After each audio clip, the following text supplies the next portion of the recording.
ऋग, वैदिक काल पढ़ेंगे। 1500 बीसी से लेकर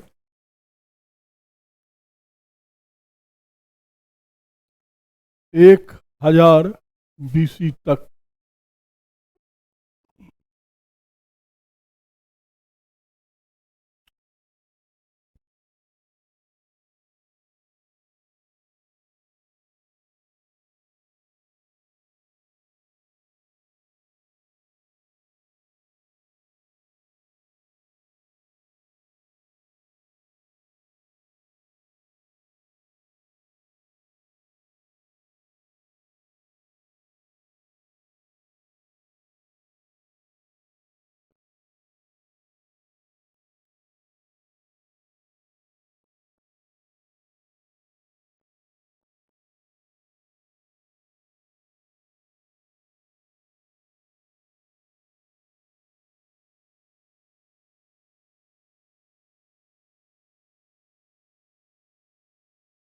संस्थापक आर्य।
क्या करे बेटा?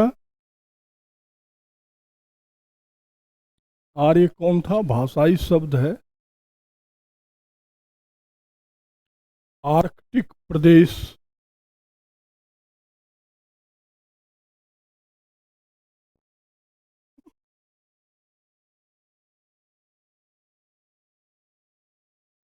बोहामिया क्षेत्र।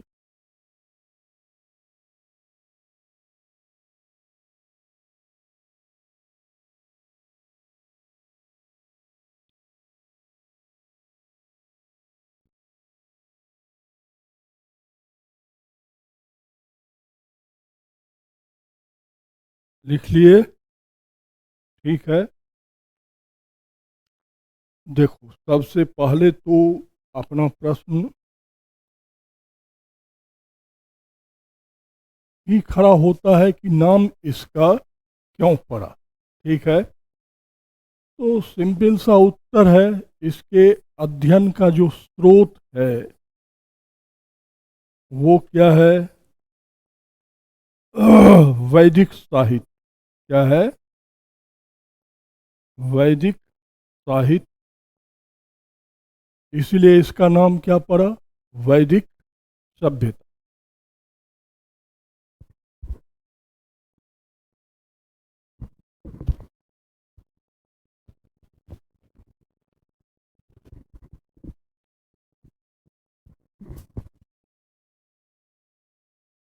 इसके अध्ययन का स्रोत क्या है?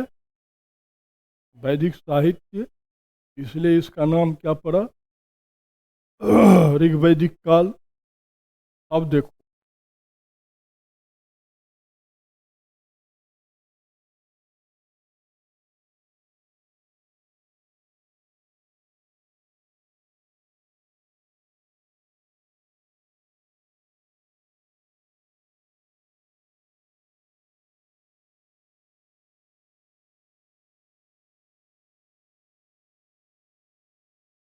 वैदिक साहित्य में आता क्या क्या? ठीक है, देखो, वेद, ब्राह्मण, अरण्यक और उपनिषद, ये चारों मिलेगा तो क्या होगा? वैदिक साहित्य। वैदिक लिटरेचर। ठीक है, कौन कौन? वेद, ब्राह्मण, अरण्यक और उपनिषद। जैसे ही उपनिषद लिखा जाता है, क्या हो जाता है? वेदांत, अर्थात वैदिक साहित्य का क्या हो जाता है? अंत हो जाता है। ठीक है, तो देखो, ये चार धर्म ग्रंथ मिल के क्या बनते हैं? वैदिक साहित्य। ठीक है, अब आप लोगों को पता ही होगा वेद कितना है? चार है। कौन कौन? ऋग्वेद, सामवेद, यजुर्वेद और अथर्व अथर्व वेद। ठीक है, ये कितने हैं? चार। ठीक है, देखो, ये जो तीन है इसको त्रयी कहा गया। क्या कहा गया? त्रयी।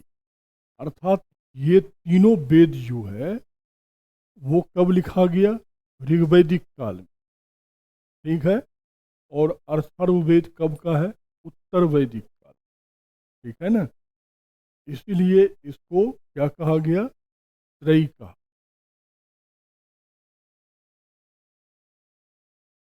ठीक है,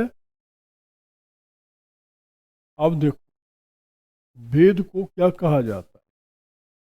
वेद को अपुरुषेय कहा जाता है। क्या कहा जाता है? अपुरुषेय। अपुरुषेय मतलब जो किसी के द्वारा लिखा नहीं गया है। इसे कोई व्यक्ति नहीं लिखा है। अच्छे से याद रखना, वेद को क्या कहा जाता है? अपुरुषेय कहा जाता है। ठीक है, अर्थात वेद क्या है? अविनाशी है। वेद नित्य है। जैसे ईश्वर क्या है? अविनाशी है, नित्य है, मतलब अनित्य नहीं है। ठीक है, उसी प्रकार हिंदू धर्म का ये धर्म ग्रंथ जो है, ये क्या है? नित्य और अविनाशी है। ये ब्रह्मवाणी है, अर्थात ब्रह्मा के द्वारा मनुष्यों को प्रदत्त किया गया ये है। ये किसी व्यक्ति का लिखा हुआ नहीं है। जैसे आपको कहेंगे भाई रामायण किसने लिखा, तो आप फट से बोलोगे वाल्मीकि जी ने लिखा। रामचरितमानस किसने लिखा, तो तुलसीदास जी ने लिखा। महाभारत किसने लिखा, तो वेद व्यास ने लिखा। लेकिन वेद को कोई लिखा नहीं है। ठीक है, ये बिल्कुल क्या है? ब्रह्मवाणी है, अविनाशी है। ये संसार नष्ट हो सकता है, लेकिन वेद कभी भी नष्ट नहीं होगा। ठीक है, ये सिर्फ संकलन किया गया है किसके द्वारा? सप्त मुनियों के द्वारा। तो ब्रह्मा ने ये सबसे पहले किसको दिया? सप्तऋषियों को दिया। सप्तऋषियों ने इसे संकलित करके हम मनुष्यों के बीच में क्या किया? फैलाया। क्योंकि इसी वैदिक ज्ञान के कारण हम ब्रह्मा के द्वारा बनाए गए जितने जीव हैं उसमें सर्वश्रेष्ठ। उसमें क्या है? इतना सर्वश्रेष्ठ है कि हम मोक्ष को भी प्राप्त कर सकते हैं। और मानव योनि को यदि छोड़ दो तो इस संसार में फिर ऐसा एक भी जीव नहीं है जो मोक्ष प्राप्त कर सकता है। तो चूंकि हम वेद के ज्ञाता हैं, इसलिए हमको ये क्या है, अधिकार प्राप्त। और ऐसा नहीं है कि ये सिर्फ हिंदू धर्म में है। संयोग से आदिल बैठा हुआ है, मैं तुमको पूछवा दे रहा हूँ। आदिल, तुम्हारे धर्म ग्रंथ का नाम कुरान शरीफ है, बताओ बेटा उसके राइटर कौन है? लिखा नहीं है, संकलित। जैसे आप इस क्लास में लिख रहे हो, तो आप थोड़े अपनी ज्ञान लिख रहे हो। मैं मेरे द्वारा प्रदत्त ज्ञान को आप सिर्फ संकलित कर। लिखा किसका माना जाता है? जो मौलिक होता है। ठीक है, तो लिख तो अभी भी आप रहे हो, तो इसका श्रेय आपको जाएगा? ये तो श्रेय हमारा है कि भाई मैं बोल रहा हूँ, आप क्या कर रहे हो, सिर्फ संकलित कर रहे हो, जिसको अपन आम भाषा में कहते हैं टाँकना, टाँक दो। ठीक है ना? तो जैसे यहाँ पर है ना कि ब्रह्मवाणी है और सप्तऋषियों ने इसे संकलित किया है, तो उसी प्रकार इस्लाम में भी जाओगी तो वो खुदा या अल्लाह की वाणी है, और उसे धरती पर पैगंबर मोहम्मद हजरत मोहम्मद साहब ने उसे क्या किया है, संकलित किया, कलेक्ट किया। और ये आसमान से उतरी हुई पुस्तक है, और रमजान के महीने में इसकी मैक्सिमम आयत इस पृथ्वी पर आई है और एक गुफा में आई है। तो इसलिए कहा जाता है कि इस्लाम में रमजान का महीना सबसे पवित्र माना। ठीक है, इसलिए वो लोग रोज़ा भी रखते हैं उस महीने में। ठीक है, ऐसे तुम जाओगे किसमें, क्रिश्चियनिटी में, तो वहाँ भी वही है। बाइबल किसने लिखा? आसमान से आई है। ठीक है, उसे संदेश के रूप में प्रचारित किया ईसा मसीह ने। ठीक है, और उसे संकलित किया अब्राहम। ऐसे बौद्धिज्म में जाओगे, त्रिपिटक किसने लिखा? किसी ने नहीं लिखा। वो भगवान बुद्ध की वाणी है। आनंद ने और महाकश्यप उपाली ने और मोगली पुत्र तिस्त ने उसका संकलन किया है। भगवान बुद्ध ने जो प्रवचन दिए वो हूबहू उसमें लिखा है। अब उसकी व्याख्या हो रही है हजारों वर्षों। तो ये ऐसा नहीं है कि सिर्फ ये हिंदू धर्म में है कि आसमान से उतरी पुस्तक। समस्त धर्मों में यही फंडा है। ठीक है ना? इसलिए मैंने बोला था कल आप कि किसी भी के आस्था पर प्रहार मत करिए, क्योंकि आपको अपने बारे में ही जानकारी नहीं है। आप हमारे वेद के ऊपर हंस रहे हैं, अरे आसमान से आई है, तेरी पुस्तक कहाँ से? तो पहले तो वो अपनी स्थिति देख लो। ठीक है, तो भाई ये मिथक होता है, और किसी भी समाज का, किसी भी देश का जो संस्कृति विकास करती है उसके नींव में मिथक ही होता है। मिथक मतलब हाइपोथेटिकल चीज। ठीक है, आप उसकी कल्पना करते हो।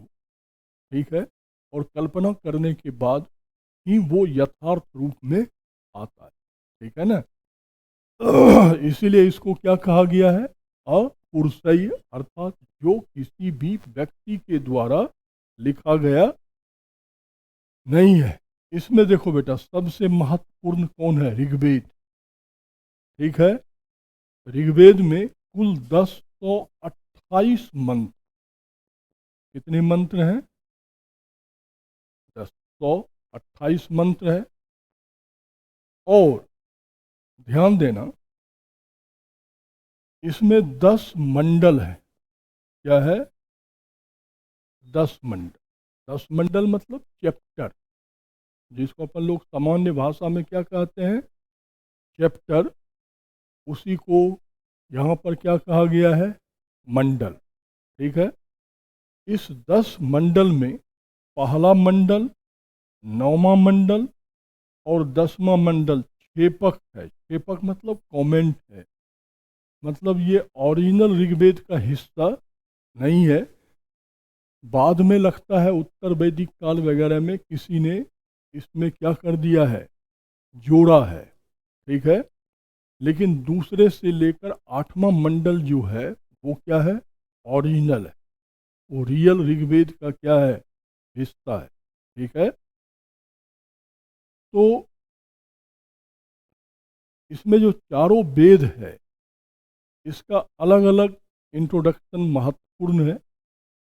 ऋग्वेद में देवताओं को समर्पित मंत्र, ठीक है ना, इसमें 250 मंत्र तो सिर्फ इंद्र को है, और 200 मंत्र किसको है, अग्नि को है, और 175 मंत्र किसको है, वरुण को है।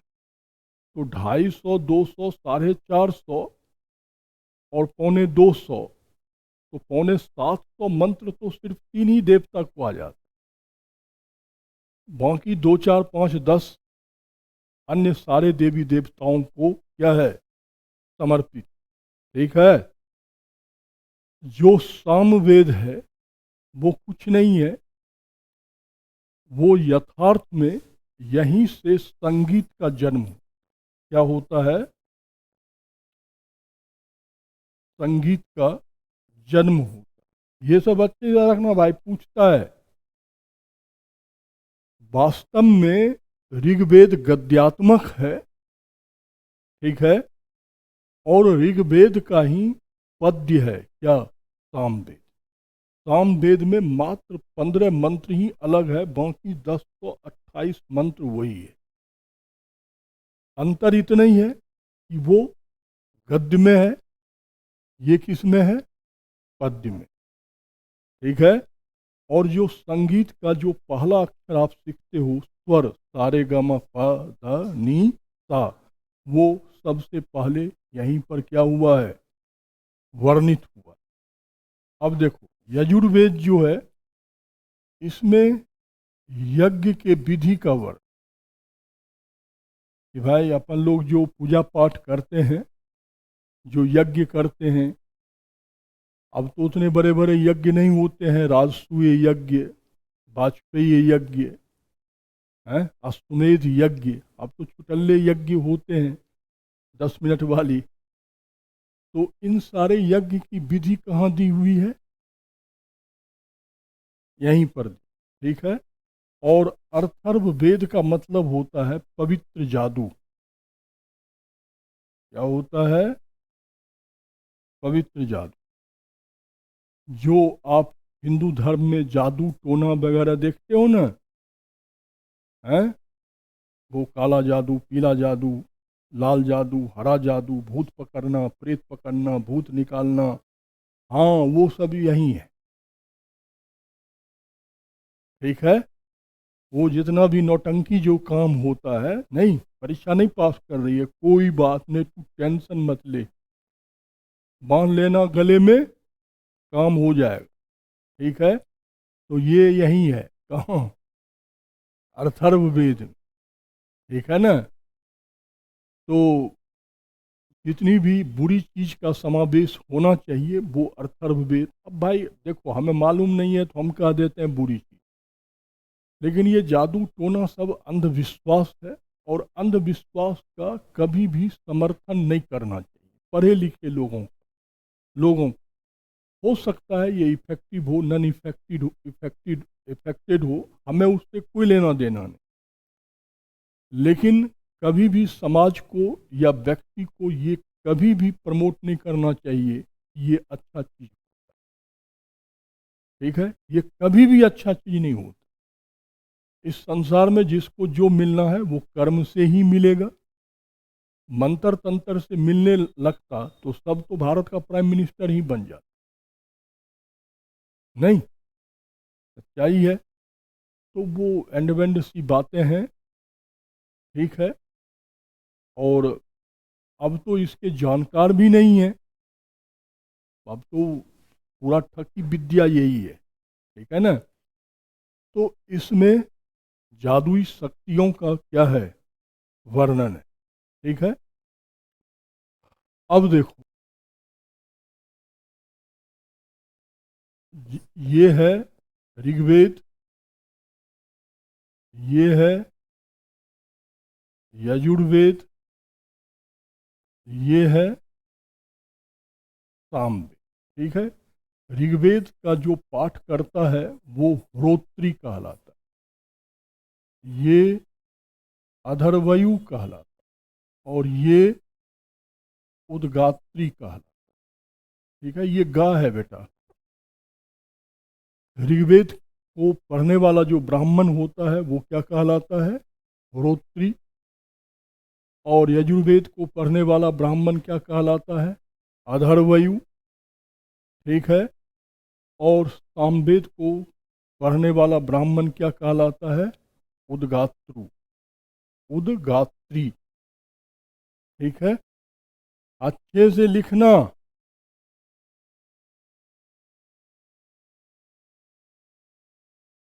उद्गात्री, ये सामवेद पढ़ने वाला ब्राह्मण होता है।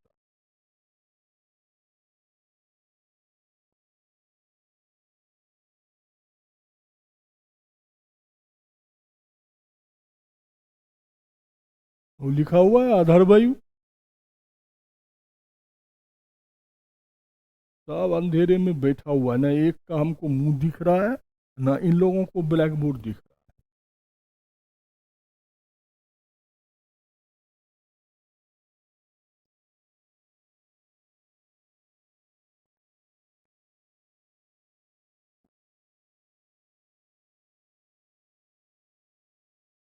लिख लिया,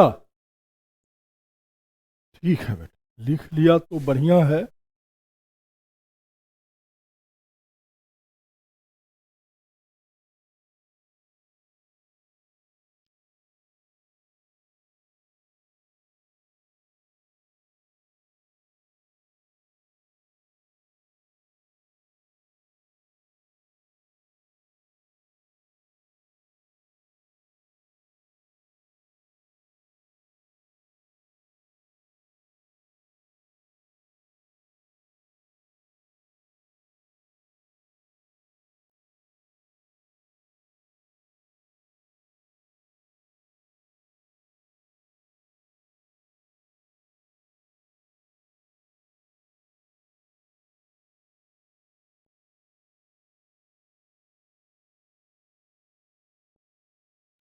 अब देखो, जैसे मान लो कि तुम्हें ऋग्वेद पढ़ना है, ठीक है। तो इसमें उल्टा पढ़ा जाता है। उल्टा मतलब, पहले आप उपनिषद का क्या बने, ज्ञाता बने, तब अरण्यक का, तब ब्राह्मण का, तब वो वेद समझ में आएगा, नहीं तो समझ में नहीं आएगा, ठीक है। उपनिषद का मतलब होता है ज्ञान, अरण्यक का मतलब होता है जंगल, बिल्कुल सही। ब्राह्मण का मतलब होता है गुरु, ठीक है। और वेद का मतलब होता है विशेष ज्ञान, ठीक है। अब मान लो आपको ऋग्वेद का क्या बनना है, ज्ञाता बनना है, ठीक है। तो पहले आपको उपनिषद पढ़ना होगा, जो ऋग्वेद का उपनिषद, फिर अरण्यक, फिर ब्राह्मण, फिर क्या, वेद। जैसे मान लो तुम लोग यूपीएससी का तैयारी करते हो ना, कि नहीं करते हो, करते हो, हैं, कर रहे हैं। तो उपनिषद हुआ तुम्हारा ग्रेजुएशन कर, कि तुम 10+2+3 इतना नॉलेज ले लो, तब यहाँ पढ़ने आओ, ठीक है। अरण्यक का मतलब हुआ चिंतन कर, कि आपने 10+2+3 जब कर लिया, 15 साल मिनिमम पढ़ लिया, तब आपको तय करना है, क्या तय करना है, हम क्या करते ये आपको तय कर, क्योंकि आप 15 साल कर चुके। हाँ, उसमें आप हम तुम जैसे कई बड़े लोगों का, मित्रगणों का सलाह ले सकते।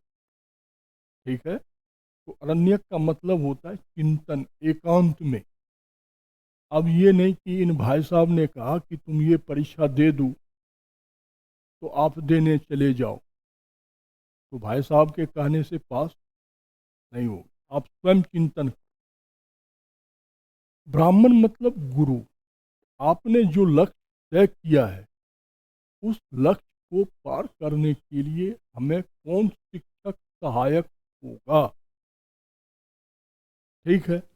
अब तैयारी कर रहे हो एसएससी का, बैठ जाओ इस क्लास में तो पागल नहीं हो जाओ।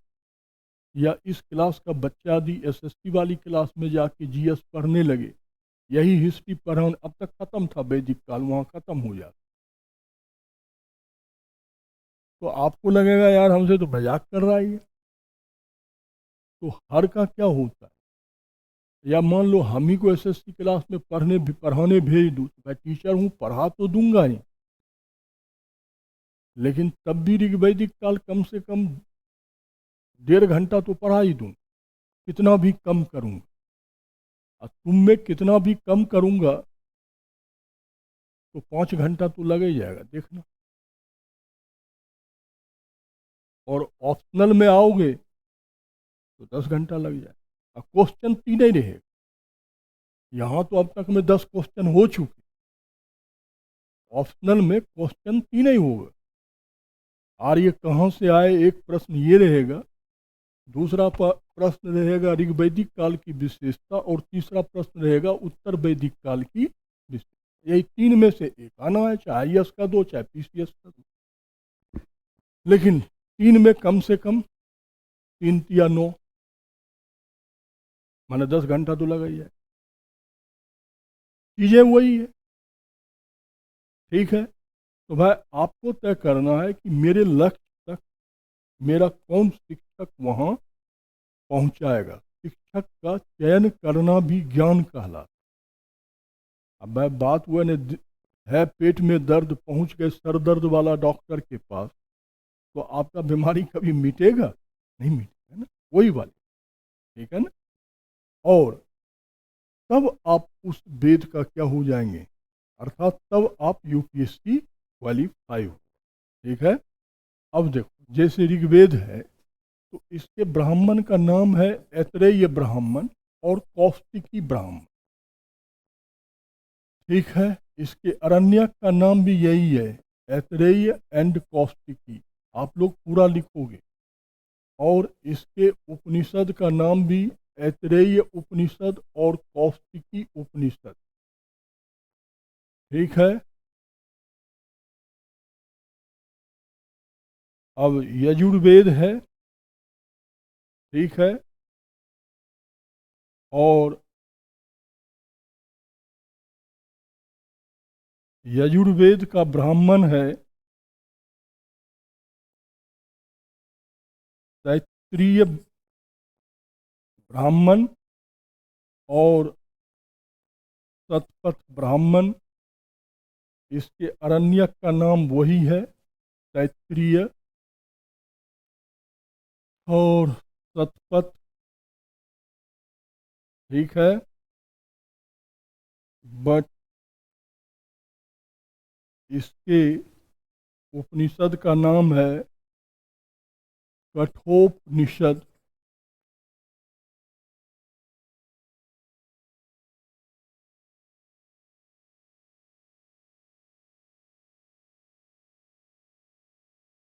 तैत्तिरीय उपनिषद, तैत्तिरीय उप विद्या। अब मुझे पहले लिखने दो। विद्यारण्यक उपनिषद और ईशोपनिषद। ये इसके क्या है, उपनिषद है। हाँ, अब बोलो।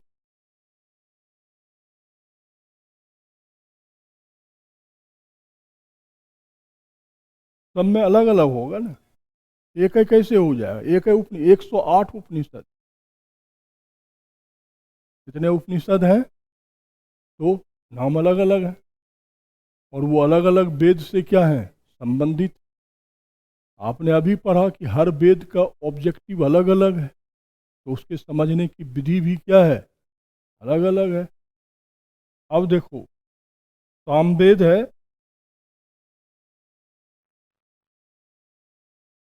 सामवेद का जो ब्राह्मण है उसका नाम है तांडीय महाब्राह्मण।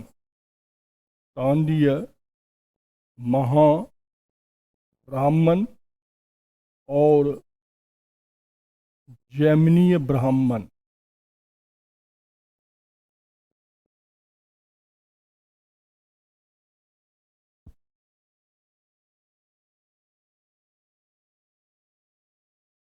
लिख लिया? अब शतपथ ब्राह्मण के जो अरण्यक हैं, उस अरण्यक का नाम है छंदोग्य। छंदोग्य अरण्यक और जैमिनीय अरण्यक, और इसके उपनिषद का नाम है क्या? छंदोग्य उपनिषद। छंदोग्य उपनिषद क्या नाम है? छंदोग्य उपनिषद। किसका? सामवेद। किसका? सामवेद। देखो, ये सबसे बड़ा ब्राह्मण है, इसलिए इसमें क्या लगा हुआ है। आपसे क्वेश्चन पूछेगा कौन सा ब्राह्मण सबसे बड़ा है, तो तांडीय महाब्राह्मण सबसे बड़ा है, क्योंकि इसमें महा शब्द ही लगा।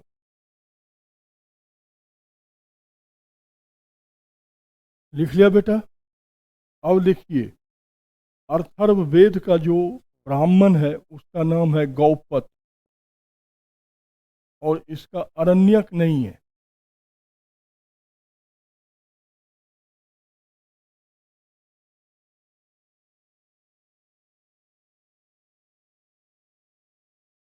लिख लिया? हैं? अब इसके उपनिषद लिखो। इसके उपनिषद अथर्ववेद का, ठीक है। मुंडकोप, मुंडकोपनिषद, प्रश्नोपनिषद, प्रश्नोपनिषद और मांडुक्योपनिषद, ये अथर्ववेद के क्या हैं? उपनिषद हैं। अब बेटा आप लोग अपना अपना पेज निकाल लोगे जहां अपन ने अभी बनाया था क्या?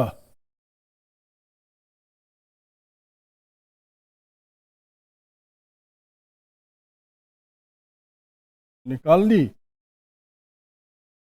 तो उसमें अब क्या लिखा हुआ है कि इसके संस्थापक कौन थे? तो स्पष्ट लिखा हुआ है, इसका संस्थापक कौन था? भाई आर्य कौन थे? ठीक है, तो देखो अभी आपने लिखा होगा कि आर्य भाषाई शब्द। क्या है? भाषाई शब्द। इट मीन्स आर्य, देखो कोई जाति नहीं है, कोई प्रजाति नहीं है, कोई वर्ण नहीं है, कोई धर्म का नाम नहीं। ये भाषाई शब्द। क्या है?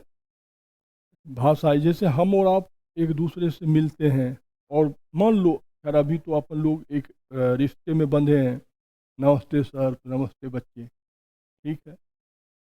लेकिन मान लो अपन एक दूसरे से परिचित नहीं है, ठीक है, फिर भी बात करना पड़ रहा है, या कोई आवश्यकता पड़ गई तो भाई साहब, और भाई साहब कैसे हो, यही यही अपन बोलते हैं। तो भाई साहब क्या है? कोई जाति है क्या? कोई धर्म है क्या? है? कोई वर्ण है क्या? कोई प्रजाति है क्या, कोई नस्ल है क्या, तो क्या है? अब जैसे अपन ने कहा अरे यार ये पंजाबी है, क्या है, ये पंजाबी है, मान लो, तो ये पंजाबी है, तो इससे इसका कौन सा धर्म, जाति, वर्ण कुछ होता है? कुछ नहीं भाई, भाषाई शब्द है, पंजाबी भाषा बोलती है, तो अपन ने कह दी कि ये क्या है, पंजाबी है। वो बंगला भाषा बोली तो बंगाली है, ये तमिल भाषा बोली तो भाई तमिल है। तो अब ये तमिल है, तो तमिल तो हिंदू, मुस्लिम, सिख, ईसाई कोई भी हो सकता है, ब्राह्मण, क्षत्रिय, वैश्य, शुद्ध, हरिजन कोई भी हो सकता है मेरे भाई। काला, पीला, लाल, उसका कोई भी कलर हो सकता है। तो जो तमिल बोला वो तमिल हो गया, ठीक है ना। तो आर्य भाषाई शब्द है, आर्य कोई जाति या प्रजाति वाली बात नहीं, ठीक है ना। तो ये चीज हमेशा, क्योंकि इसको अलग रंग दिया जाता है कि ये क्या है, रेसिस है, क्या है, रेसिस है। रेसिस नहीं है, ये प्रजाति और जाति नहीं है, भाषाई शब्द है। पहले जब आर्य का मतलब होता है श्रेष्ठ, आर्य का मतलब क्या होता है, श्रेष्ठ। तो भाई पहले आपस में ये लोग मिलते थे, तो नहीं, अब तुम महाभारत और या आर्यपुत्र बोलते, ठीक है, क्या बोलते हैं, आर्यपुत्र। तो आर्यपुत्र का मतलब हुआ श्रेष्ठ मानव का पुत्र। तो अपने हस्बैंड को कोई कहेगा कि गधा है, आजकल कह देती है, ठीक है ना, है। तो वही वाली बात है। तो भाषाई शब्द है बेटा, ये इसका मतलब कुछ नहीं होता। आर्य मतलब श्रेष्ठ हुआ, ठीक है। और अपन लोग भी संबोधन में आज तक सम्मानजनक शब्द बोलते हैं, तो वही है ये, और कुछ नहीं है, ठीक है। अब भाई प्रश्न ये उठता है कि ये आया कहाँ, सबसे खतरनाक समस्या ये है, आया कहाँ, ठीक है। तो देखो, आर्यों ने ऋग्वेद में स्पष्ट लिखा है कि भारत में, अब आप लोग अपना पेन चलाते रहो, भारत में उनका भौगोलिक क्षेत्र जो है वो क्या है, वो सप्त सैंधव है। क्या है, सप्त सैंधव, ठीक है। सप्त सैंधव मतलब सिंधु और सिंधु की सहायक, ठीक है। आपकी बात मान लेते हैं, ठीक है। मान लो हम ही कहीं दिल्ली में बाहर से, तो भाई जब अपना हम संस्मरण मान लो लिखें, तो हम लिखेंगे दिल्ली में सबसे पहले हम मुखर्जी नगर में आए, ठीक है। तो भाई दिल्ली में मेरा पहला जो रेजिडेंस है वो मुखर्जी नगर है, लेकिन इसका तो स्पष्ट मतलब निकल रहा है कि हम दिल्ली के नहीं हैं, नहीं।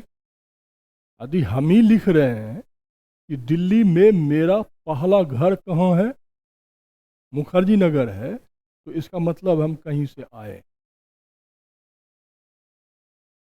नहीं। तो कहाँ से आए, तो भाई वो तो पता देना पड़ेगा।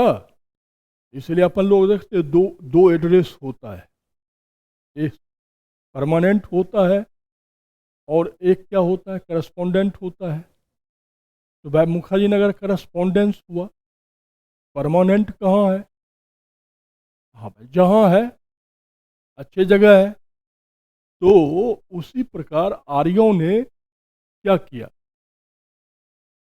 करस्पॉन्डेंस एड्रेस तो बता दिया, परमानेंट एड्रेस नहीं बताया। तो भाई परमानेंट एड्रेस नहीं बताया, तो इसको लेकर आज तक विवाद है कि ये आए,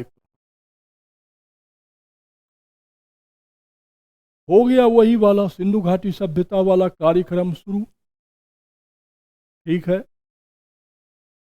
कि भाई इनके जैसे जैसे दो चार इतिहासकारों के ग्रुप हैं, सर गंगानाथ झा, यदुनाथ सरकार, ठीक है, दयानंद सरस्वती, इन सब ने कह दिया कि ये भारत के ही। कहाँ के थे?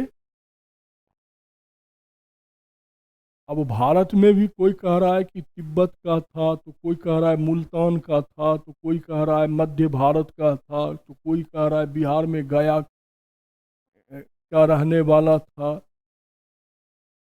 तो मेरे भाई, जब ये भारत का ही रहने वाला था, भारत का ही गीत सुनाता था, तो फिर इनने सिंधु घाटी सभ्यता वाले को मारा पीटा क्यों? और फिर सिंधु घाटी सभ्यता के बाद अचानक भारत में ग्रामीण सभ्यता कैसे आ गई? यदि मान लो ये भी हिंदुस्तानी थे, ठीक है, और तो निश्चित तौर पर ये सिंधु घाटी सभ्यता के समय में भी रहे होंगे। जब आप कह रहे हो कि मुल्तान का है, तिब्बत, और ये अपने लिख दिया है हम सब संदम में थे, तो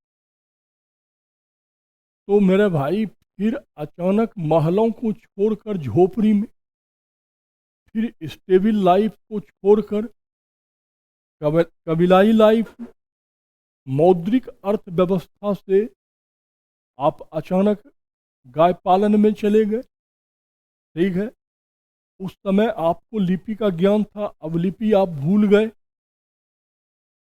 फिर आपके सेनापति को पुरंदर क्यों कहा गया?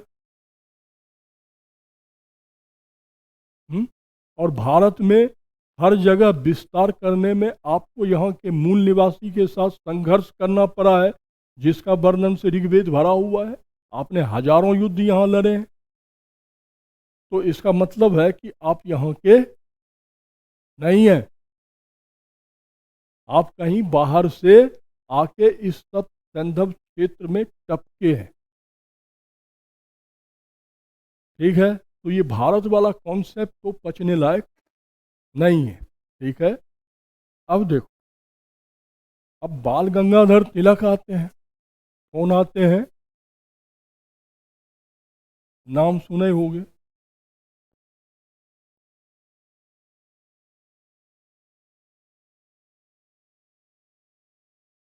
इनकी एक पुस्तक है, वेदाज,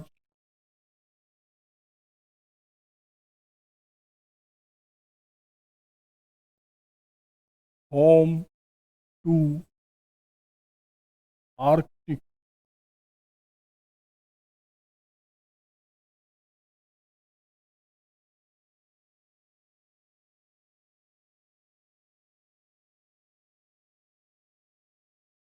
लिखे, पता ही है तुम लोगों को, जब स्वदेशी आंदोलन चल रहा था तो इनको गिरफ्तार किया गया, और गिरफ्तार करके इनको मांडले जेल भेज दिया, बर्मा, क्योंकि ज़्यादा बदमाश टाइप के आदमी थे, उग्र विचारक। तो वहीं पर उन्होंने ये पुस्तक लिखी, वेदाज होम टू आर्कटिक। तो इसमें इन्होंने कहा ये जो है ना, आर्कटिक प्रदेश मतलब पोल, ध्रुव पर से आया है। कहाँ से आया है? ध्रुव प्रदेश। ये जो पोल नहीं होता, इसी को अपन आर्कटिक कहते हैं, north pole and south pole, यहाँ से आया। अब मेरे भाई, आश्चर्य की बात है, ठीक है, कि कैसे इनने लिख दिया। बड़ी एक सामान्य सी घटना है, उसी पे इन्होंने लिख, ऋग्वेद में 6 महीना दिन और 6 महीने रात का वर्णन। क्या वर्णन है? 6 महीने दिन का और 6 महीने रात। तो ऐसी भौगोलिक परिस्थितियां कहाँ हैं? ध्रुवों पे। ध्रुव के अतिरिक्त इस पृथ्वी पर तो कहीं भी ऐसी भौगोलिक परिस्थितियां नहीं है। इस बात से तो सब एग्री हो। इसी को आधार बना कि भाई उनने ऐसी परिस्थिति देखी होगी तभी तो लिखा होगा, नहीं तो कैसे लिखते? आप भी जो कल्पना करते हो, जो इस प्रकृति में घटना घट रही है, उसी घटना पे आधारित होता। तो इनने देखा होगा तभी लिखा। इसी को आधार बना के इन्होंने लिख दिया कि ये आर्कटिक प्रदेश से, लेकिन बहुत सख्त। क्यों? यदि ऐसा हुआ होगा तो फिर विज्ञान के सारे नियम फेल हैं। आज तक आप जानते हो कि 66.5 डिग्री से ऊपर किसी प्रकार के जीवों की उत्पत्ति संभव नहीं। भाई वहाँ यूनिसेलर सिर्फ फंगी होता है, उसके अतिरिक्त कोई जीव नहीं हो। तो भाई उतने बड़े बड़े मनुष्य कहाँ से पैदा हो गए? तिलक साहब गए थे क्या? तुम ही बताओ। नंबर 2, चाहे आप नॉर्थ पोल से इंडिया आए चाहे साउथ पोल से इंडिया आए, बिना महासागर पार किए तो संभव नहीं है। इसका मतलब है आप स्थल मार्ग से तो नहीं आ सकते हो। 90 डिग्री से कहाँ 23.5 डिग्री कर्क रेखा। और ऋग्वेद में समुद्र का वर्णन ही नहीं है, एक बार है। यदि वो समुद्र पार करके आते तो समुद्र का कई बार वर्णन हो। ठीक है, तो इसका मतलब है कि वो आर्कटिक प्रदेश से तो नहीं आया। ठीक है। और अब एक यूरोपियन विद्वान है गाइल्स। गाइल्स क्या कहता है? ये यूरोप के बोहेमिया क्षेत्र से, यूरोप के कहाँ से आया है? बोहेमिया क्षेत्र किसको कहते हैं? डेन्यूब नदी का जो क्षेत्र, मतलब Austria, Hungary, Bohemia, Albania, Serbia, Slovakia वाला जो क्षेत्र है ना, जो डेब्यू नदी किनारे है, उसको अपन क्या कहते हैं? बोहेमिया का क्षेत्र। ठीक है। अब गाइल साहब ऐसा कह रहे हैं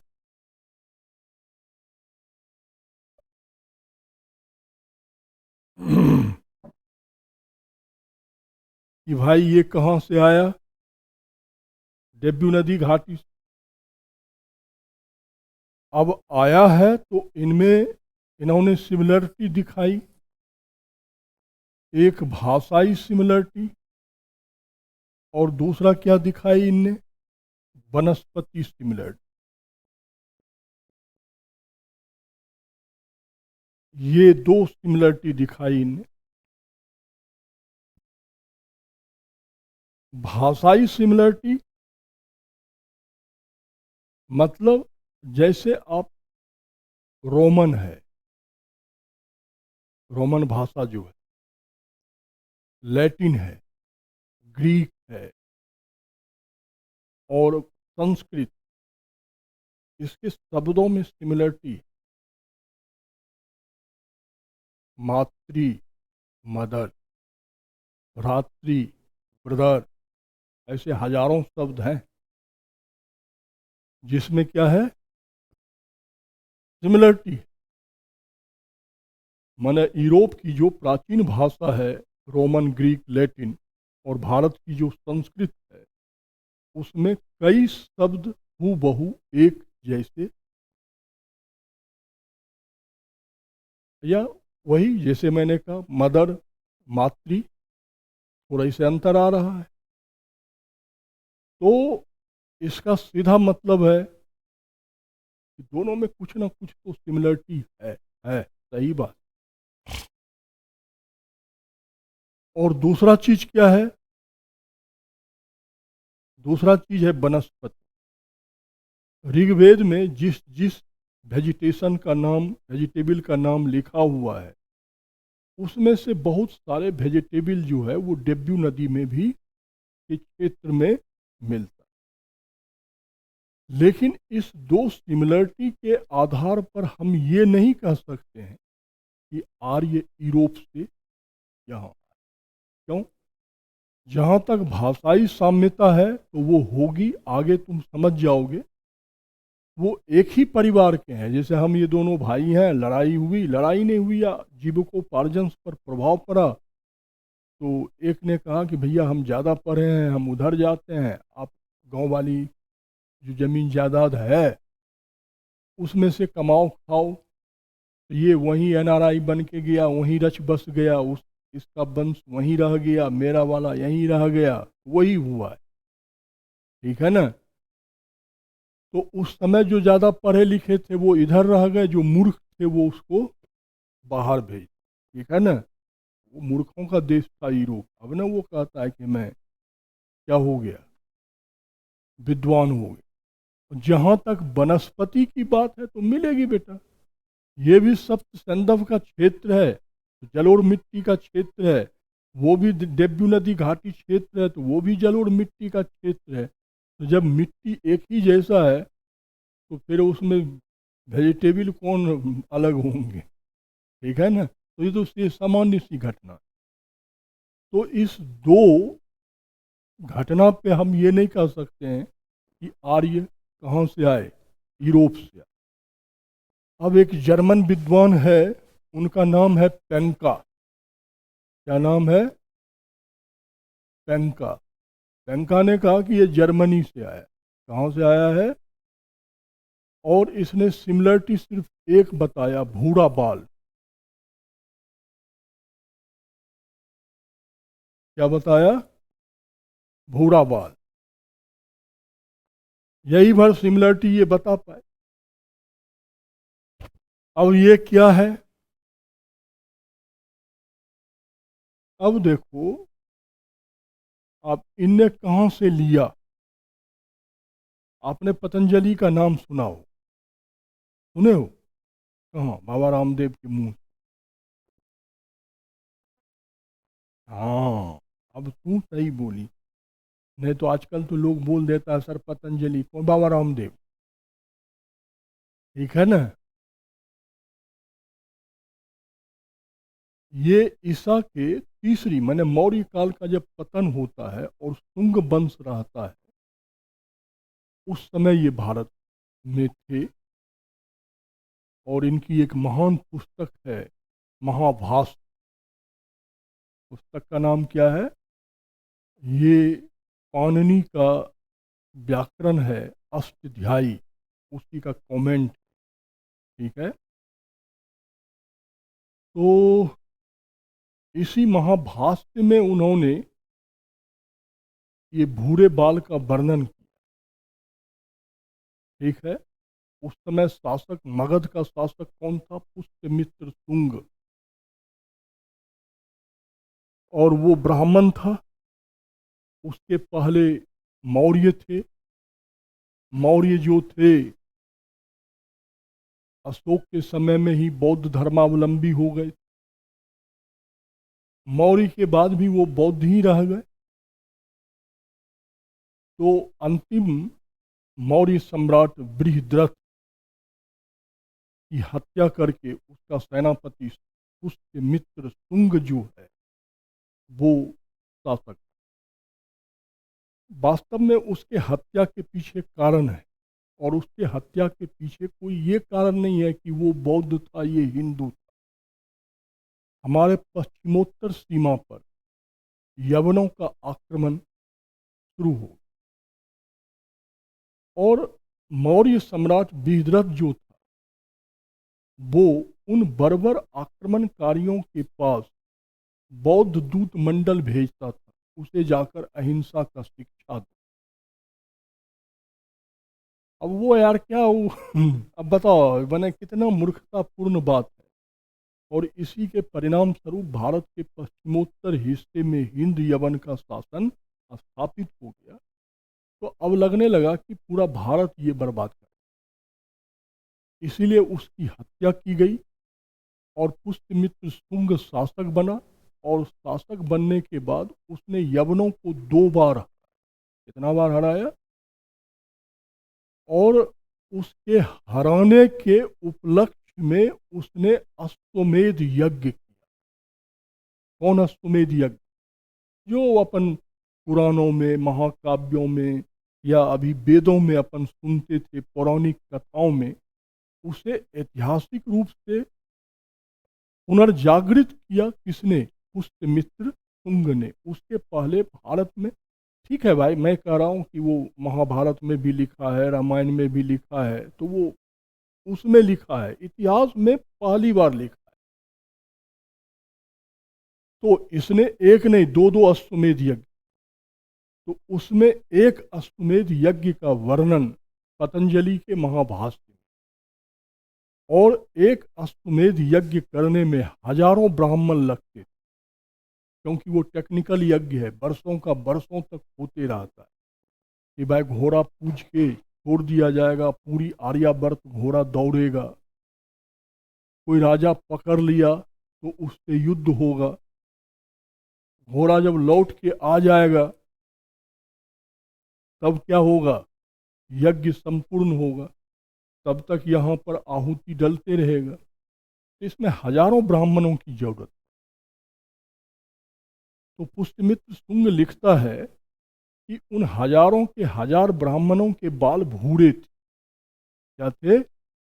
भूरे। तो पेंका ने लिख दिया आर्य कहाँ से आया?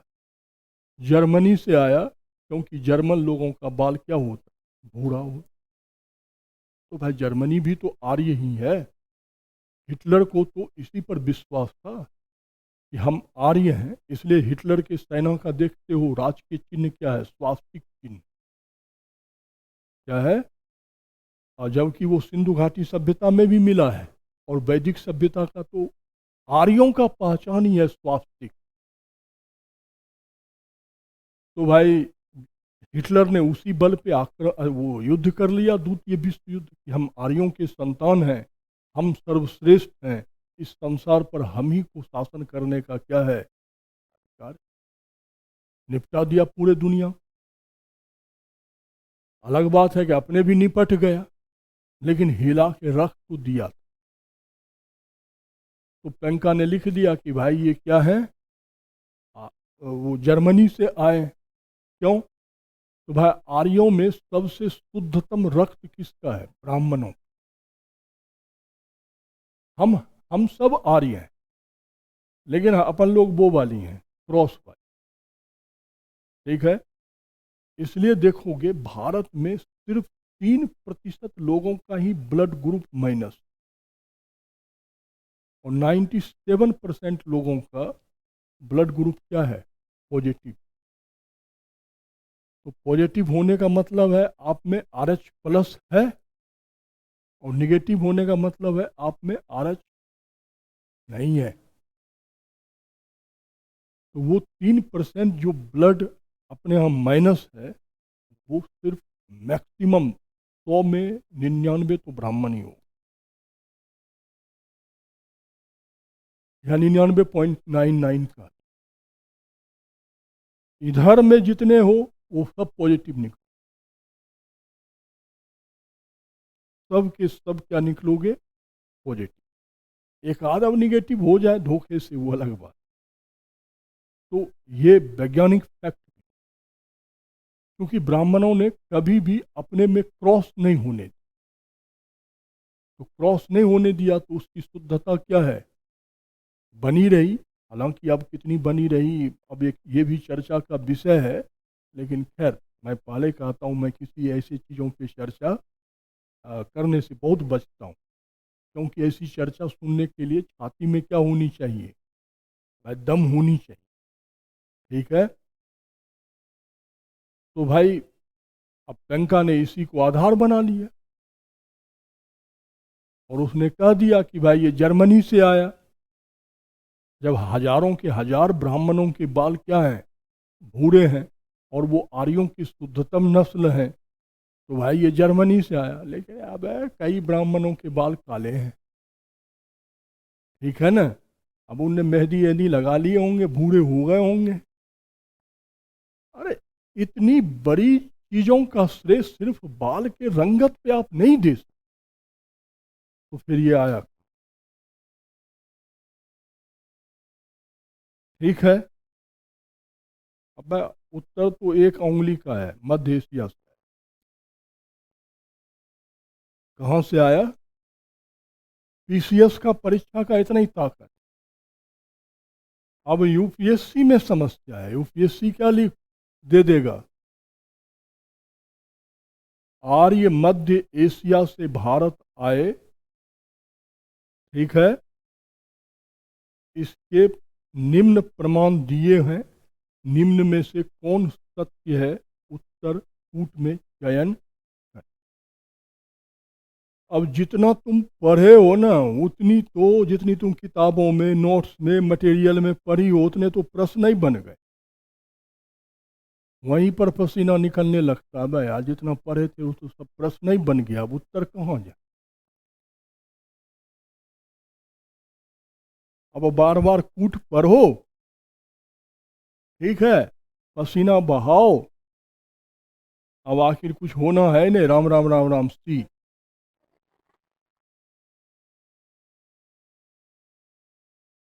वही होगा ना। तो भाई उत्तर तो सीधा है, मध्य एशिया से आए। लेकिन अब कॉन्सेप्ट देखो कैसे आया।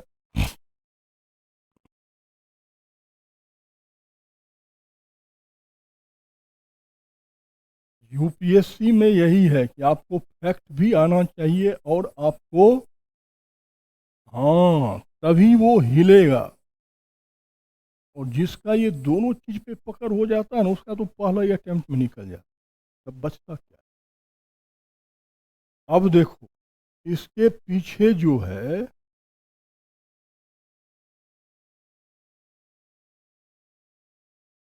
हमारे पास कई प्रमाण है। सबसे पहला, कल ही मैंने इशारा कर दिया था, जलवायु परिवर्तन है। फिर हमारे पास भाषाई प्रमाण है। फिर हमारे पास पुरातात्विक प्रमाण है, ठीक है। तो और चौथा चीज, हमारे पास साहित्यिक प्रमाण है। अब कितना प्रमाण चाहिए, इतने प्रमाण में तो मान लेना चाहिए, तुमको नहीं मानना चाहिए। हम्म।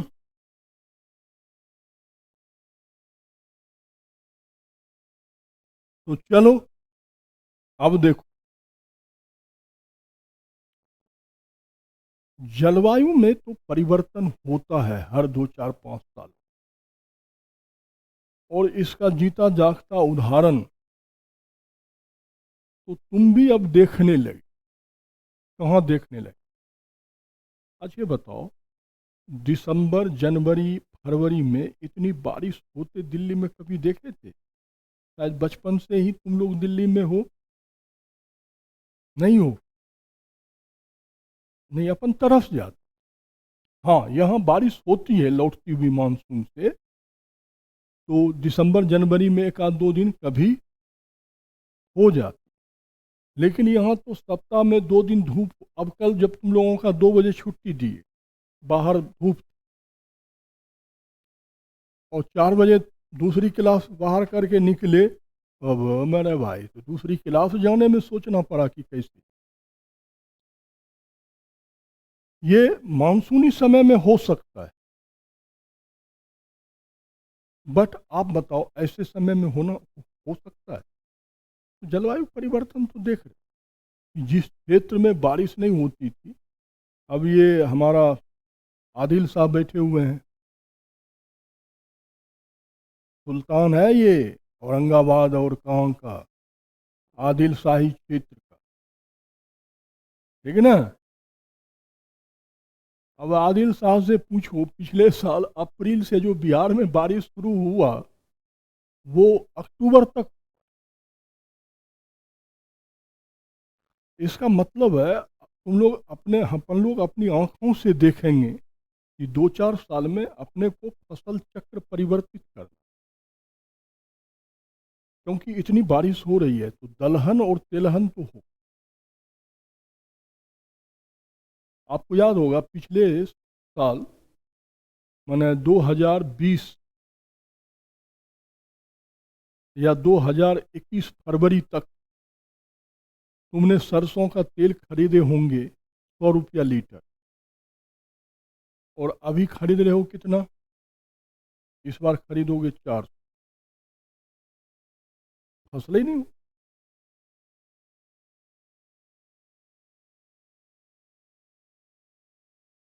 भाई सरसों की बुआई होती है, मान लो जैसे हम लोग बिहार के हैं, वहाँ की जो किसान, हम भी किसानी करते हैं कभी कभी छुट्टियों में, तो उसकी बुआई होती है अक्टूबर तक हो जानी चाहिए। तो अक्टूबर तक तो बारिश हुई, तो भाई नवंबर में आप उसकी सीड डालोगे तो वही नहीं निकलेगा, और निकलेगा तो उसमें अच्छे यील्ड नहीं आएंगे। तो उस तो बाढ़ का पानी बचा बना रहा, वर्षा का पानी बना रहा, तो भाई कम क्षेत्रफल पर हुआ। ठीक है, खासकर इस क्षेत्र में हुआ, भारत के पश्चिमोत्तर क्षेत्र में। भाई हरियाणा, पंजाब, दिल्ली, पश्चिमी उत्तर प्रदेश, राजस्थान। अब आप इस समय में सरसों में फूल लगी होगी ना। यदि फूल पे बारिश होगी तो उसमें दाना ही नहीं आए। तो जब उत्पादन ही नहीं होगा तो सोच लो। तो ये परिवर्तन तो होता है, और ऐसा ही परिवर्तन लगभग ईसा के 2000 वर्ष पहले भी हमें देखने के लिए मिलता है।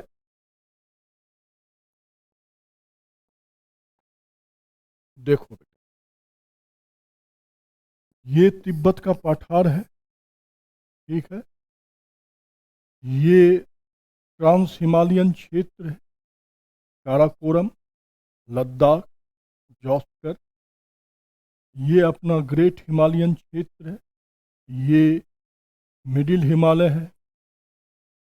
ये शिवालिक, ये गारो खासी जयंतिया, ये नागा मिजो अंडमान निकोबार द्वीप समूह, ये देख चीन का सिक्यांग श्रेणी, ये अफगानिस्तान का हिंदू कुश पर्वतमाला। ठीक है, इस पार भी चेंजिंग हो रहा है, इस पार भी चेंजिंग हो रहा है। इस पार उष्णता बढ़ी है, और इस क्षेत्र में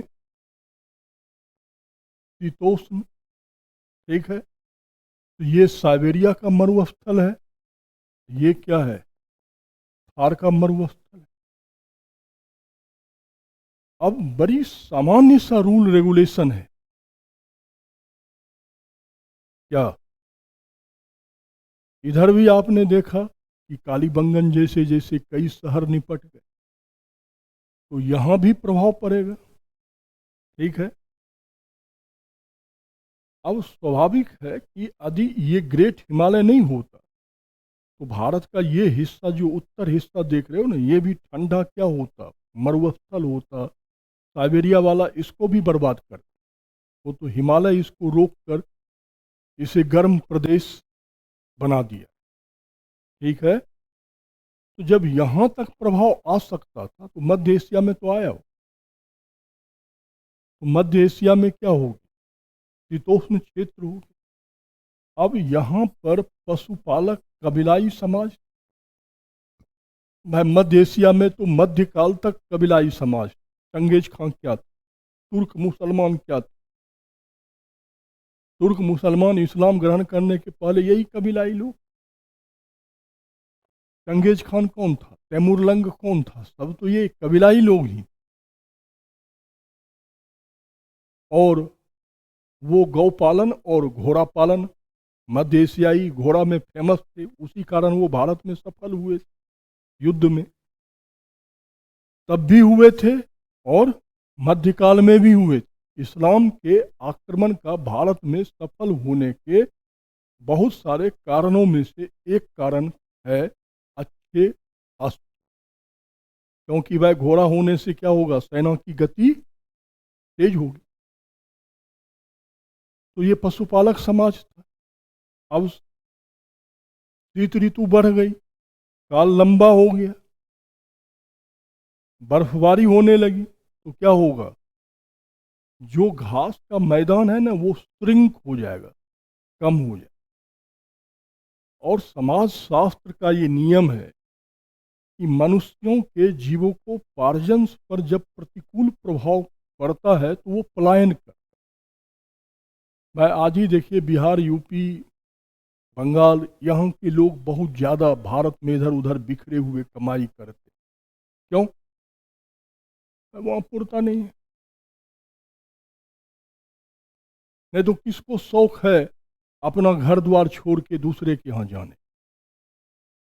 तो जीवो, और ऐसा नहीं है, जो पंजाबी, हरियाणवी और गुजराती हैं, जो काम ये पूर्वी भारत वाले हिंदुस्तान के अन्य क्षेत्र में करते हैं, ये वही काम अमेरिका, कनाडा में करते हैं। वहाँ पर ड्राइवरी करता है और कहता है कि हमारे पास पेट्रोल पंप, ठीक है ना। वहाँ होटल में बर्तन धोता है, कहता है होटल हमारा ही है। तो भाई जो गति मोरा सो गति तोड़ा। तो ये मत समझना कि ये सिर्फ एक का गति है, हर का है। जीवों को पार्जन पर प्रतिकूल प्रभाव पड़ेगा तो आपको जनसांख्यिकी पलायन हो। तो भाई यहाँ के जो पशुपालक लोग थे मध्य एशिया वाले, उन्होंने हिंदू कुश पर्वतमाला को पार कर लिया। तो भाई ये घास से भरा हुआ मैदान था, नदी का क्षेत्र था। अब इनको मनमाना क्या मिल गया, एरिया मिल गया। देख रहे हो, जलवायु परिवर्तन एक प्रमाण है, ये घटना हुआ है। अब यहाँ देखो क्या होगा। अब भाई आ गए कितने, हजारों के संख्या में हजारों कबीले आ गए। अब भारत का ये जो पश्चिमोत्तर क्षेत्र है, जैसे दिल्ली है, यहाँ रहने की, यहाँ की सड़क क्षमता, बिजली क्षमता, खाद्यान्न क्षमता 50 लाख लोगों का, मर रहे हो 1.5 करोड़। सरकार की सारी योजना थर थरा के गिर जाती। मैं सरकार तो आंकलन करेगी 50 लाख लोगों, यहाँ 1.5 करोड़ से कम लोग नहीं है, तो योजना कैसे सफल हो। वैसे यहाँ हुआ। भाई क्षमता थी 500 कभी लेकर, आ गए कितने, 1000। तो अब क्या करें। देखो अब यही लोग, ये लोग होशियारी करते हैं। जैसे हम दोनों भाई ने अभी क्या किया था, बंटवारा किया था और इसको अपन ने कनाडा भेज दिया था। अपन होशियार थे, यहीं हिंदुस्तान रह गए, वही होगा। ये जो आए ना बेटा, ये आगे चलकर 2 भागों में बट, ठीक है। एक भाग कहलाया हिंद ईरानी परिवार, क्या कहलाया, और एक फैमिली क्या कहलाया, लैटिन ग्रीक, क्या कहलाया, लैटिन। देखो ये जो हिंद ईरानी परिवार है, इसी का मेंबर हम लोग। इसमें एक ने अपने भारत में वैदिक सभ्यता को जन्म दिया और दूसरे ने ईरान में पारसी सभ्यता को, इसको जन्म दिया, पारसी। ठीक है। तो इसका मतलब है एक दूसरा परिवार कहाँ गया, जिन्होंने यूनान और रोम की सभ्यता को जन्म दिया, तो उसे अपन क्या कहते हैं, लैटिन ग्रीक फैमिली। ठीक है। अब स्वाभाविक है कि भाई पर्शियन भाषा में, संस्कृत भाषा में, लैटिन में, ग्रीक में साम्यता तो होगा ही, वो तो एक ही परिवार के हैं। ठीक है। कालांतर में भाई ये घटना का 4-4-5-5 हजार वर्ष पुरानी चीज़ें हैं, तो 5,000 में तो मेरे भाई क्या क्या नहीं हो जाएगा, हैं। एक पीढ़ी के बाद तो नस्ल बदल जाती। तो वही बात है यहाँ है कि कालांतर में उसमें कई चीज़ें परिवर्तन हुआ, लेकिन उसमें मौलिक सिमिलरिटी अभी भी आ जाती। ठीक है, तो इसलिए आप देखते हो कि इन सब में भाषाई साम्यता। ठीक है, अब देखो पुरातात्विक प्रमाण। मध्य एशिया में एक जगह है, उस जगह का नाम है बुग्जा कोई। क्या नाम है? कोई। और यहाँ 1400 ईसा पूर्व का एक अभिलेख मिला। कब का मिला है? ईसा। और इसी समय ऋग्वेद की रचना हो रही है। भाई 1500 से 1000 ईस्वी के आसपास ऋग्वेद भी लिखाया गया है, तो लगभग यही समय है। अब जानते हो बुग्जा कोई अभिलेख में 4 देवताओं का उल्लेख। इंद्र, अग्नि, नासत्य,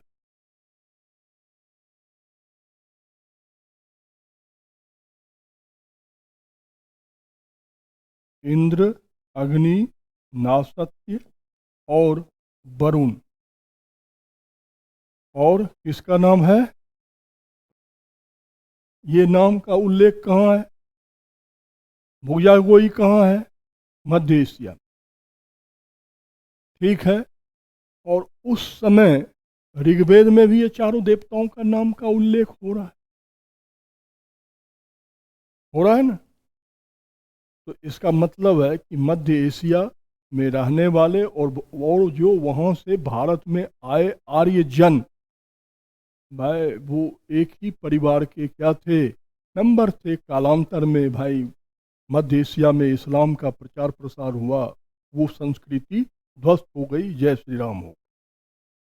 तो वो अलग मुद्दा है, लेकिन है, देख रहे हो, पुरातात्विक प्रमाण।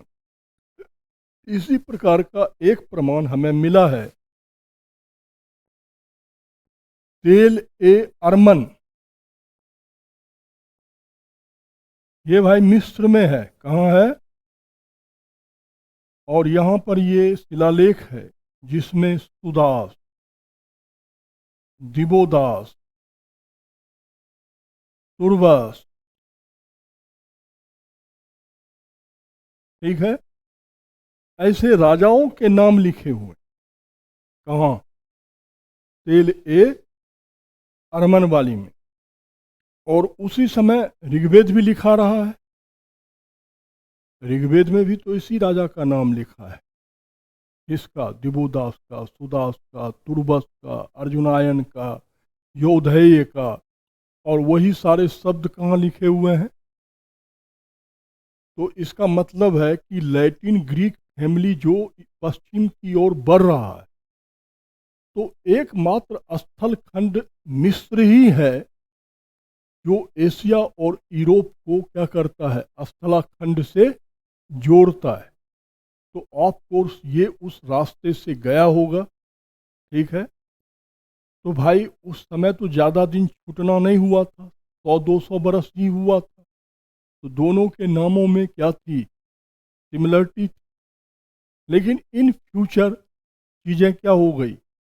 कालांतर में बदल गई। तो देख रहे हो, एक नहीं दो दो पुरातात्विक प्रमाण हमारे पास है। साहित्यिक प्रमाण। अब ऋग्वेद में जो तुम वरुण को देख रहे हो, वही पारसी धर्म की पुस्तक का नाम क्या होता है? धर्म ग्रंथ का नाम क्या है? जिंद अवेस्ता। क्या नाम है? जिंद अवेस्ता में एक देवता है अहूर मजदा। क्या नाम है? अहूर मजदा। ये वरुण ही तो है, हूबहू वरुण। आप देखते हो कि ऋग्वेद में या अपने धर्म में अग्नि कितना महत्वपूर्ण है ना? ऋग्वेद में अग्नि को 200 मंत्र समर्पित। और अवेस्ता पढ़ो, वहां सबसे पवित्र देवता कौन है? अग्नि है। आज भी आप किसी पारसी के घर में जाओगे, तो जैसे हमारे तुम्हारे मंदिरों में अखंड ज्योति जलता है ना, 24 घंटा अग्नि घर में रहना चाहिए। तो उसी प्रकार प्रत्येक पारसी के घर में आपको अग्नि मिलेगा ही। देख रहे हो, हम में भी अखंड ज्योति का संकल्पना है, उनमें भी है। तो उनके भी धर्म ग्रंथों में इसका वर्णन है, हमारे भी धर्म ग्रंथों में क्या है, वर्णन है। तो मतलब हम दोनों, तो इतना प्रमाण तो अदर्स किसी ने नहीं दिया ना। तो इसका मतलब है कि ये कहाँ से आए, मध्य एशिया से आए। यदि कोई दूसरा और अच्छे प्रमाण हमें कल मिल जाएंगे, मान्यता मिल जाएगी, तो अपन भी कॉन्सेप्ट को क्या करेंगे, बदल देंगे। ठीक है।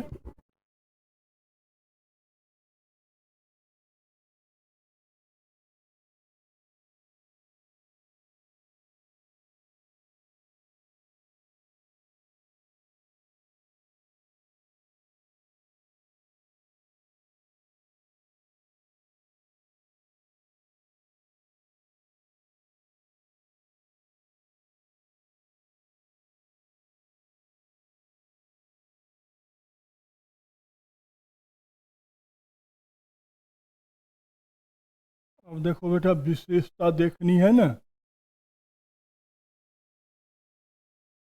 विशेष है। सबसे पहला समाज। तो भाई समाज का आप पहले स्वरूप देखो। दूसरा चीज, वर्ण व्यवस्था। ठीक है। फिर क्या देखो, महिलाओं की स्थिति। बेटा ये बड़ी अच्छे से समझना, ये आर्ट एंड कल्चर का भी हिस्सा है, ऐसे का भी हिस्सा है। ठीक है ना। महिलाओं की स्थिति, महिला सशक्तिकरण, कल्याण, किसी पे क्वेश्चन आएगा तो आपको यहीं से शुरू करना। ठीक है ना। तो महिलाओं की स्थिति, फिर रहन सहन, खान पान, और फिर भाई मनोरंजन के बिना तो समाज बनेगा।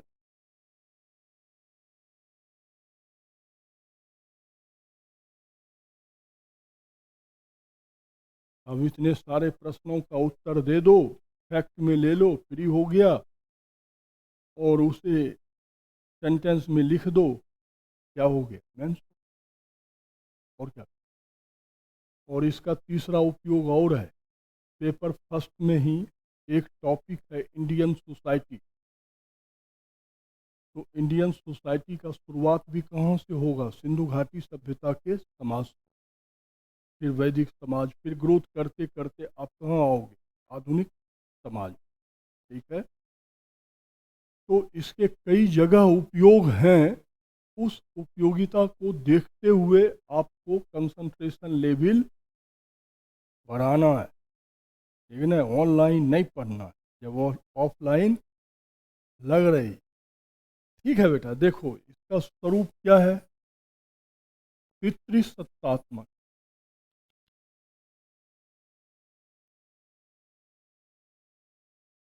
क्या है, पितृसत्तात्मक। कल ही मैंने तुमको समझाया है। ठीक है। तो देखो, कारण तो होगा। तो भाई कारण तो मूल रूप से दो ही है, कि भाई इनका व्यवसाय क्या है और इनका धर्म क्या है। ठीक है। और तीसरा भी इसका कारण है संघर्ष। अब भाई इनका पशु पालन है। ठीक है। और इनका धर्म यज्ञ से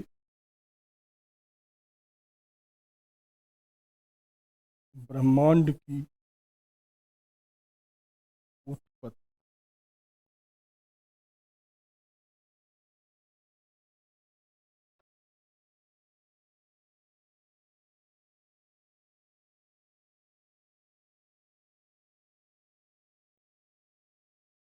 इसलिए समझा हुआ चीज है कि देखो ये क्या है, पशुपालक समाज है ना, कबीलाई समाज, कि भाई आज मुखर्जी नगर में है, कर बोलिया बिस्तर बांधेगा, जमुना पार चला जाए। ठीक है, तो आप बताओ, गाय चराने के लिए अपन जंगलों में लड़कियों को भेजेंगे? आज भी नहीं भेज, तो तब कहाँ भेजेंगे? तो भाई फिर संतान के रूप में हमें कौन चाहिए? देखो उपयोगितावाद, और चूंकि पशुपालक समाज है तो रूढ़िवादी मानसिकता है। अब हर समाज नैतिकता ग्रहण कहाँ से करता है? अपने धर्म। ऋग्वेद स्पष्ट कहता है कि एक बहुत बड़े यज्ञ कुंड से, यज्ञ के माध्यम से इस ब्रह्मांड की क्या हुई है, उत्पत्ति हुई है, और सतत यज्ञ के संचालन से ही इस ब्रह्मांड का संचालन संभव। ठीक है, तो यज्ञ क्या है? पुरुष। यज्ञ क्या है? पुरुष है, क्योंकि शिव स्वयं यज्ञ है। शिव क्या है? पुरुष। तो वास्तव में आप स्पष्ट देख रहे हो, क्या देख रहे हो, कि एक प्रकार से पुरुष से इस ब्रह्मांड की क्या हुई, उत्पत्ति हुई। तो भाई यहां भी पितृ प्रधान समाज होगी। अब इनके साथ तीसरा प्रयोग, भाई ये प्रवासी के रूप में भारत आए हैं, अभी आपने देखा, तो स्वाभाविक है कि यहाँ के मूल निवासियों के द्वारा उसका विरोध होगा, और हुआ है। पूरा ऋग्वेद उठा के पढ़िए, वहां युद्ध के सिवा और कुछ है ही नहीं। और सिंधु घाटी सभ्यता में लाशों का ढेर मिला हुआ है, कल ही अपन ने चर्चा किया है। हाँ, अरे हड़प्पा में भी है, लोथल में भी है, सब जगह है। उसे तो अपन लाशों का टीला ही का है, और हर जगह कंकाल के ऊपर अस्त्र शस्त्र का क्या है, दाग है। तो युद्ध तो हुआ है, कहने की जरूरत नहीं। और ऋग्वेद में साहित्यिक प्रमाण भरा पड़ा है। वो बार बार इसीलिए यज्ञ करता है कि हमें, और देवताओं से वरदान लेता है कि हमें यज्ञ में विजयी बनाओ।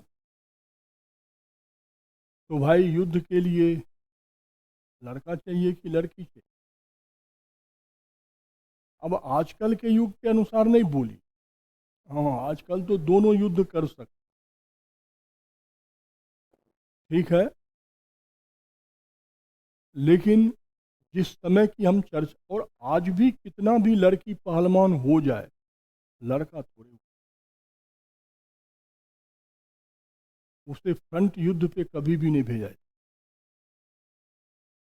सहायक के रूप में अपन प्रयोग करेंगे, ठीक है ना, क्योंकि उनके शरीर का निर्माण ही युद्ध के लिए नहीं हुआ। और महिला तभी युद्ध कर सकती है जब नैतिक युद्ध, तो युद्ध में नैतिकता। भाई यहाँ तो सीधा कहावत है, युद्ध में सब कुछ जाए, तो अभी भी वो उसके अनुकूल नहीं है। और उस समय तो बिल्कुल नहीं। तो भाई उनको पुत्र चाहिए चाहिए, तभी तो वो युद्ध करेंगे। इसीलिए वो बार बार देवताओं से ये आवाहन करता है कि हमें पुत्र दो, हमें पुत्र दो। और ये हमारे भारत की महिलाओं की आदत बन गई, क्या महिलाओं का दुश्मन महिला ही हो। शादी होगी तो अपन लोग भाई मंदिर मस्जिद गुरुद्वारा जहाँ है अपनी अपनी आस्था के अनुसार जाते हैं। पुरुष सिर्फ भगवान को प्रणाम करने में ही रह जाता है, महिला फट से ईश्वर से मांग लेती है, प्रभु बेटे ही देना, मुंडन करवाने आऊंगी। भारत की किसी महिला ने अब तक बेटी नहीं मांगी। आज गलत बोल रहा हूं तो बोल मेरे भाई, नहीं, वो अब देखिए, आप कहोगे, मैं ये नहीं कह रहा हूँ कि समाज में 10-20% लोग गंदे नहीं हैं, हर जगह गंदगी है बेटा, लेकिन आप 10-20 की तुलना 80-90 से नहीं कर। समाज 80-90 से चल, तब तो ये समाज 5000 वर्षों से चल रहा है। यदि 80-90 खराब हो जाएंगे, 10-20 अच्छे रहेंगे, तब तो वो समाज ही बर्बाद हो जाए। तो इसीलिए ये समाज क्या हो गया, पितृ सत्ता। देख रहे हो, आवश्यकता है वो। अब दूसरा चीज देखो, क्या कह रहा है कि भाई इसका वर्ण, मेरे भाई यदि खोपड़ी होता तो पकड़ लेते। जब कबीलाई समाज है तो वर्ण और जाति कैसे? जाति तो बहुत बाद में, लगभग ईसा के 1 बरस पूर्व, मतलब वर्ण बनने के 1500 वर्ष बाद या 1000 वर्ष बाद क्या बना है, जाति बना। भाई कबीलाई समाज है ना। कबीलाई समाज कैसे? जैसे मान लो ये एक कबीला है कि भाई मैं हूँ पितृपुरुष, मान लो ये कबीला है, आप सभी मेरे संतान हो, इससे मुझे पौत्रादि होगा, उससे प्रपौत्रादि होगा, ठीक है, तो वो मेरा क्या होगा, वो मेरा कबीला हो। इसलिए हम भारतीयों में बच्चा पैदा करने की प्रवृत्ति ज़्यादा शुरू से है, ताकि संख्या ज़्यादा। अब मेरा प्रपोत्र हो कि मेरे प्रपोत्र का प्रपोत्र हो, है तो मेरा ही, तो फिर उसमें जाति क्या होगा, वर्ण क्या होगा? नहीं होता है। जैसे आदिवासियों में, आदिवासी भी क्या है, कबीलाई समाज ही था ना, वैसे नहीं होता है। तो बेटा उस समय समानतावादी समाज, सब एक समान थे।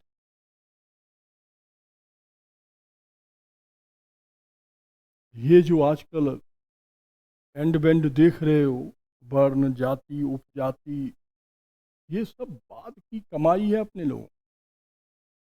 अपने मौलिक समाज में कुछ नहीं।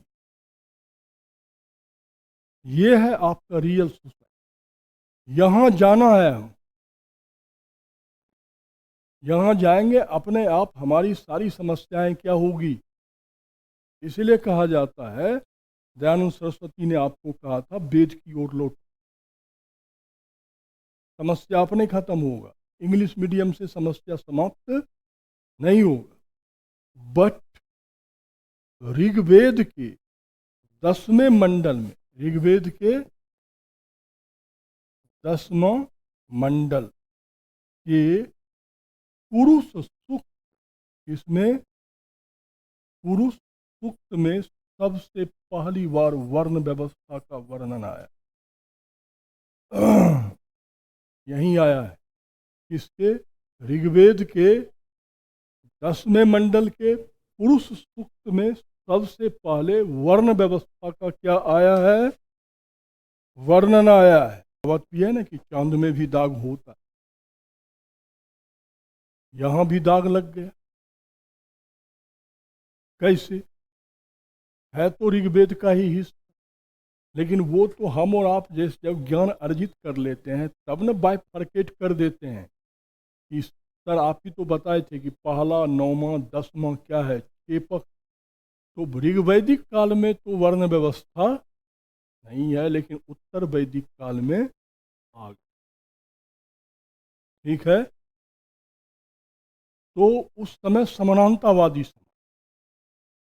लेकिन यदि ये वर्ण व्यवस्था आया तो हमारे देश के जितने भी समाज सुधारक हुए हैं, चाहे वो राजा राम मोहन राय हों, स्वामी विवेकानंद हों, दयानंद सरस्वती हों, चाहे गांधी जी हों, सब ने जाति प्रथा का विरोध किया, लेकिन वर्ण व्यवस्था का विरोध नहीं। क्यों? ये जन्म पर आधारित नहीं है सिस्टम, वो तो अपन ने बना दी। ठीक है ना? ये है नहीं, ये कर्म आधारित। आप कहीं भी जन्म ले लीजिए, आप अपने कर्म के आधार पर आप अपनी वर्ण को बदल लीजिए। एज एग्जाम्पल, आपने महर्षि विश्वामित्र का नाम सुना हो, सुने हो हैं? तो आप तो सोच रहे होंगे कि वो महर्षि हैं, क्षत्रिय थे, राजा विश्वामित्र थे। वो महर्षि वशिष्ठ से युद्ध में हार गए, तो उनको लगा कि तलवार में कोई ताकत नहीं, सारी ताकत कहाँ है? अरे मेरे भाई, फिर वो जो तपस्या में भिड़े, तो गायत्री मंत्र का संकलन उन्होंने ही कर दिया। ऋग्वेद नहीं, समस्त हिंदू धर्म का सबसे शक्तिशाली मंत्र का संकलन उन्होंने ही किया। वो दूसरे ब्रह्मांड का क्या करने लगे? निर्माण करने लगे, ब्रह्मा बन गए वो। जितने क्षुद्र जीव जंतु हैं, जैसे अनाज, मक्का, ज्वार, बाजरा, ये सब क्या है? ब्रह्मा का बनाया हुआ अनाज नहीं है, विश्वामित्र का बनाया हुआ अनाज है, इसलिए पूजा में नहीं चढ़ता। ठीक है? जैसे चींटी, खटमल, जून, वो यार बिच्छू, ये सब विश्वामित्र का बनाया हुआ क्या है? जीव है। दूसरी ब्रह्मांड का ही रचना, ब्रह्म बन गया अपनी कर्म के बल पर। तब उसकी तपस्या को भंग करने के लिए मेनका को भेजा। आप बदल सकते हैं अपनी वर्ण।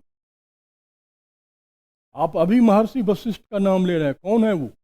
वेश्या पुत्र है यार, मटके में मिला। क्या बन गए? सप्तऋषि बन गए, तपोबल। आपका कर्म।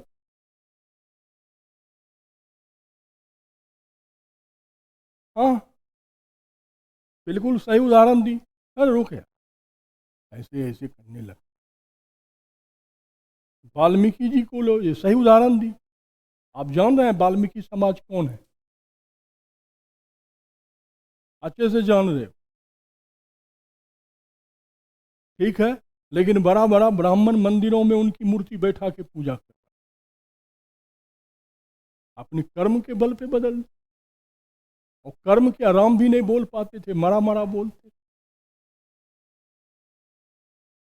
ऐसा वर्ण होना चाहिए, क्योंकि समाज में यदि प्रतिस्पर्धा नहीं होगा तो समाज का विकास रुक जाएगा। ठीक है ना? तो समाज को गतिशील बनाने के लिए आवश्यक है कि समाज प्रतिस्पर्धी हो। आज मान लो, आज ये क्या है? IAS का परीक्षा, आज आप बन जाओ तो कोई ने आपसे पूछेगा आपकी जाति क्या है, धर्म क्या है, वर्ण क्या है? अरे कलेक्टर साहब है।